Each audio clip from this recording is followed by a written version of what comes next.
বিসমিল্লাহির রহমানির রহিম। সম্মানিত দর্শক, সকলকে জানাচ্ছি সালাম ও শুভেচ্ছা। আজকে আমি ত্রয়োদশ জাতীয় সংসদ যে অনুষ্ঠিত হয়ে গেল, আজকের এই বিষয়টি নিয়ে আমি কিছু কথা বলবো। এই কথাগুলোর মধ্যে হচ্ছে রাষ্ট্রপতিকে নিয়ে।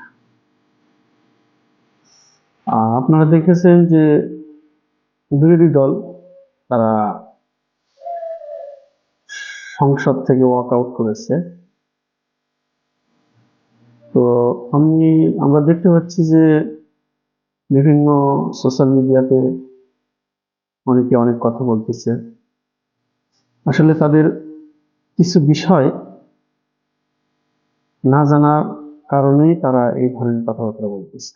আপনারা লক্ষ্য করবেন যে আজকে যে বিরোধী দল সংসদ থেকে ওয়াক আউট করেছে, রাষ্ট্রপতি আসার পরে আপনারা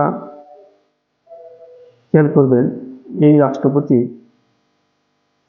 আছে পতিত স্বৈরাচারী শাসন আমলের রাষ্ট্রপতি। তো উনি একবার কি বলেছিলেন যে আমি পতিত সরকারের প্রধানমন্ত্রী, ভোটবিহীন প্রধানমন্ত্রীর পদত্যাগপত্র দেখি নাই। প্রথমে বলেছিল যে তিনি পদত্যাগ করেছেন, তারপরে এক সাংবাদিক যখন ওনাকে ইন্টারভিউ নিতে গিয়েছিল তখন তিনি বলেছিলেন যে আমি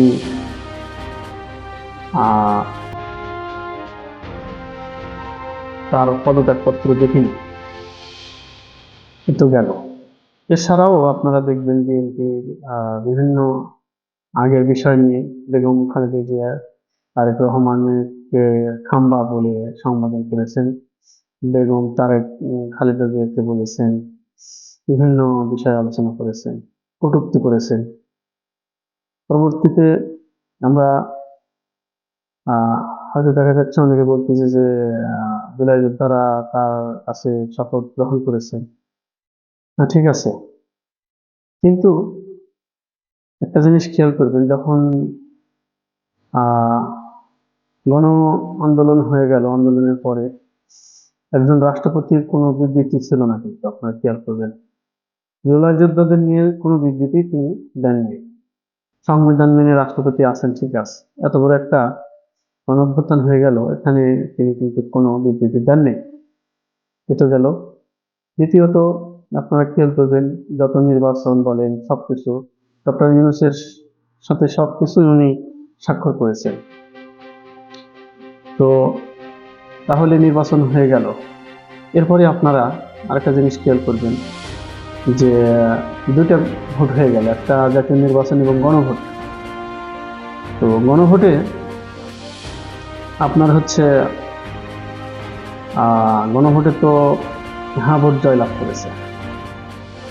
তো হ্যাঁ ভোটে ওনারা বলতেছেন যে বিএনপি জাতীয় সরকার গঠনে তারা শপথ গ্রহণ করেছেন। তাহলে ওনাকে হচ্ছে আপনারা রাষ্ট্রপতি হিসাবে সংসদ অধিবেশনে ডাকলেন। সেই রাষ্ট্রপতি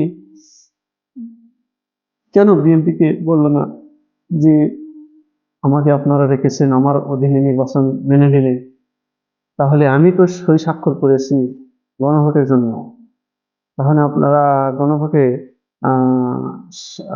শপথ গ্রহণ করলেন না কেন? এই বিষয়গুলো অনেক ভাবার বিষয় আছে। তো এই জন্য যদি উনি এই প্রশ্নটা তুলতেন বিএনপি দলের কাছে, তাহলে হয়তো দেশের জনগণ তাকে কিছুটা হলেও সমর্থন দিত। কিন্তু যখন বিএনপি গণভোটের যে শপথ গ্রহণ সেটা তারা গ্রহণ করলেন না, তখন ওনার কোনো বিবৃতি ছিল না। তো এই সব সার্বিক বিষয়গুলো আহ, জনগণকে একটা বিভ্রান্তির মধ্যে ফেলে দিয়েছে। তো এই কারণেই যে উনি এতগুলো ইস্যু থাকার পরেও কোনো কিছু বিষয়ে আলোচনা করছেন না, জনগণকে জানাচ্ছেন না, তাহলে ওনার তো এখানে থাকার কোনো যৌক্তিক কোনো ব্যাখ্যা থাকে না। উনি স্বইচ্ছা এখান থেকে পদত্যাগ করে যাওয়া উচিত ছিল। আর একটা বিষয় আপনারা খেয়াল করবেন, যেহেতু এখানে বিএনপির কোনো রাষ্ট্রপতি নেই, বিগত সরকারের অতীত সরকারের রাষ্ট্রপতি। তো যেহেতু নির্বাচন হয়ে গেছে, বিএনপি শপথ গ্রহণ করছে, এই সময় যদি আপনার হচ্ছে রাষ্ট্রপতিকে পদত্যাগ করানো হয়, সামনে যে আবার নির্বাচন আসবে, সেই সময় আর বিএনপি সরকারের সময় এবং রাষ্ট্রপতির মেয়াদ, বিএনপি সরকারের মেয়াদ একই সমান হয়ে যাবে।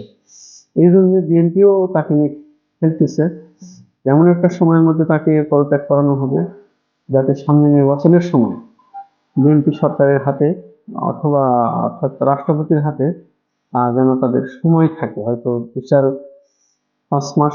বিএনপি সরকার যে রাষ্ট্রপতি আপনার গঠিত করবে, তার জন্য 2-4 মাস মেয়াদ থাকে, এই হিসাবে সে হচ্ছে বিএনপি তাকে নিয়ে খেলতেছে, এমন একটা সময় তাকে পদত্যাগ করানো হবে।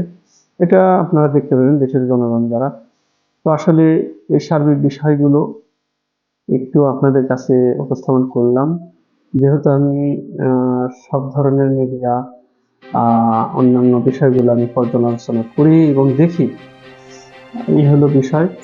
আমিও একজন বিনা অপরাধে জেল খেটেছি, প্রায় 2 মাস জেলে ছিলাম।